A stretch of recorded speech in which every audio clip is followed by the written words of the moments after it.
and welcome to PHOTONewsTV. I'm your host, Will Prentice, and today we're looking at the METS-BL Studio Kits. These are a very affordable entry-level kit that'll help you get set up with your first home studio. So this is going to be a bit of an in-depth video. We're going to look at quite a few things. So down below you'll notice that there's a table of contents with quick links to certain sections of the video so that you're able to jump ahead get the exact section that you want. And I have a feeling you'll be referring to this a few times just until you get the hang of how to use these phenomenal little lights. They're great kits at a great price, available at retailers across Canada. And I'm going to go over everything from the features of the kits and the accessories right into setup, as well as in Canada you can get the Cactus V5 Duo transceivers kitted with the METS Studio kit from certain retailers. So I'm going to go over how to use these, why you want to use the Cactus with the METS kit, and also some bit of troubleshooting as well with the kits and with the Cactus, just some things that we've learned over our time with the kits and customer feedback. So this will be a bit of a longer video, but again, down below you'll see a table of contents so you can jump around and find exactly the information you need. If there's anything that I didn't cover that you'd like to see in a future episode, leave a comment down below and I'll do my best to answer. So since we've got lots to cover, let's jump right into it. So the METS-BL kits, they're a polycarbonate body which helps keep costs down. They are not fan cooled like some of the higher end strobes that you might get from say Broncolor or Aurora Light Bank, or even the METS-TL strobes, which are a higher end unit. These ones are just to get you started in home studio. Everything about the system has been designed to be very affordable. The METS-BL kits are below $1,000 for a complete kit, and you've got two options. There's the 400 watt second kit, and there's also a 200 watt second kit. The heads are identical except for the flash tube and some of the accessories. The 200 kit comes with two heads, one umbrella, which happens to be a convertible umbrella, so when I open this up, it's a white interior that you can actually remove the cover and use it as a white shoot-through umbrella. And you do get a reflector that attaches to the head to work with the umbrella. And you also get a 50 by 70 centimeter softbox, which I'll show you when I go through the setup, because I've got a couple of tips on how to properly set up the softbox that comes with it, and it's in this handy little bag. You also get two light stands to get you ready to go, and a carry case that everything fits into so you're able to take your kit out on the road. It's a very lightweight kit, so pretty much anybody can carry it.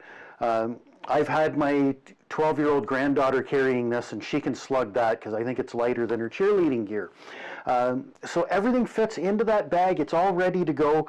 The accessories, of course, might take a little more creativity to fit them into the bag, but and especially the beauty dish here. But you've got a very flexible, very affordable system, and it's really easy to use. So let's go over some of the features. They feature an S-mount, which is 3 attachments. It's a very common system that's used by other lighting companies such as Bowen's and Aurora Light Bank. So you're able to use attachments from many other systems, whether it's speed rings to attach soft boxes or the reflectors. They will all interchange between other S-mount attachments. The power switch is just on the bottom. Let's turn that towards camera. So pretty easy to find. Red on-off switch. Nice LED display on the back. You've got a tilt swivel head as well, and it's notched so you can lock it in and it stays nice and solid. And then there's a modeling bulb as well that plugs in the front. Little tip for people who've never shot with strobes before: the glass tube, the circular tube around the modeling bulb, that's your flash tube, and you should never touch that with your bare fingers. These, if you happen to damage the flash tube, these are not user replaceable. You have to send them into service. That's easy to find. Go to www.metz-mecatech.ca and you can get all of the service information there, or you can go back to your retailer and they'll look after that for you.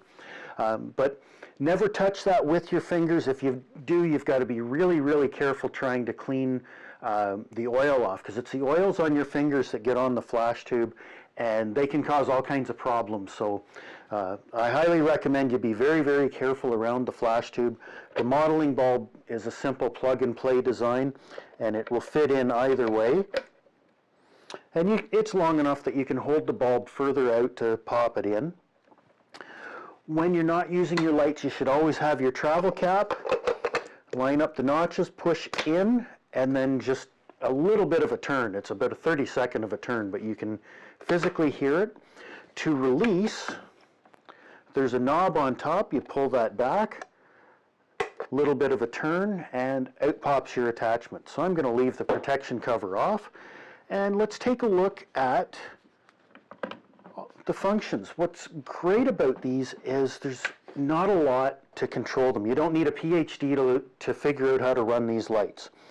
Starting on the right side, you've got plus power and minus power. It's really that simple. It's not an auto dumping system where the capacitors will empty themselves every power adjustment. It will release the flash tube. So be mindful of that when you are making power adjustments down, that the flash will fire. You've also got a test button. That's a little lightning bolt on here, so you can fire the flash to be able to read it. Take a look at your subject to see how everything looks. On the other side, you've got an audible beep. So now when you fire the flash, you get a little beep when it's recharged. So this is really handy when you're in an environment that's really bright and you're not sure if the flash is gone or if you're not sure that it's ready to go again. Because as I bring the power up, let's just bring it all the way up to 6, beeps to tell me it's ready. I test it. And the recycle time's about 2 seconds, 2.5 seconds on the 400s. The 200s are closer to 1.9 to 2 seconds. But if you bring the power all the way down, so the power is adjustable from 6 down to 1 in 1/10 stop increments.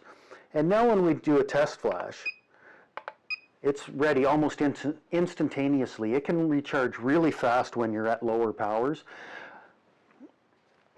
So let's just turn that beep off. I don't need that at the moment. The two other options, you've got what it says servo. Servo is Metz speak for optical slave. So that means that any flash will trigger this. If it sees a pop of light from anywhere, it's going to trigger your Metz flash. Sometimes you want this, sometimes you don't, and I'm going to show you how or where you want to use that and why. So for now, I'm going to turn that off. And the last thing is your modeling bulb. And it's variable in intensity. And every time you press it, you'll notice the number goes back and it gets a little bit brighter.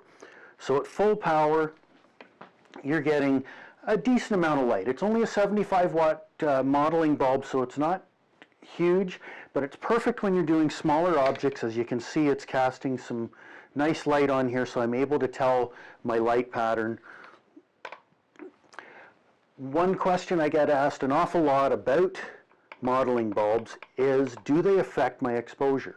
So I'll point this at my backdrop and press the test button, and when the strobe fires, the modeling bulb actually shuts off. So none of that light will affect your exposure unless your shutter time is way off, and we're going to talk about that a bit later on. So let's turn that off. Little tip on modeling bulbs too. A lot of them are halogen bulbs, or some might be incandescent. These, I believe, are halogen. That means they get hot. So don't touch this after you've had it running for a couple hours, because you'll burn your fingers. Not everybody thinks of that, but you know, that's very important to remember. Don't touch the modeling bulb after you've been running it. Let everything cool down. So that's another point with the cap. Don't put the cap on while the modeling bulb's still hot. Let everything cool down, and then you can put your travel cap on and pack everything up and hit the road. The 200 is identical. All of the features are the same, so you're able to mix and match. So you can have 400s and 200s together. Color temperature is daylight balanced, so you're going to get consistent color temperature.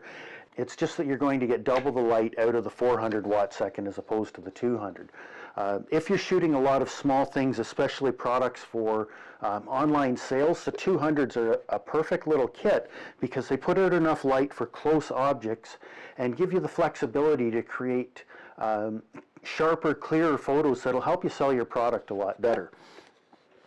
The 400s are more suited to portraits, especially if you're doing small families and couples. These are great for slightly larger groups because they're going to put out a lot more light.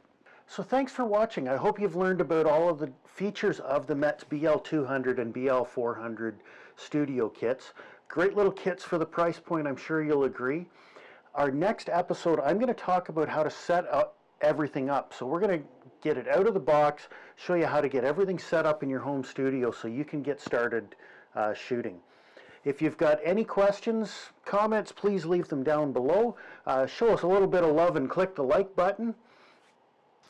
And I'll see you next episode. Happy shooting.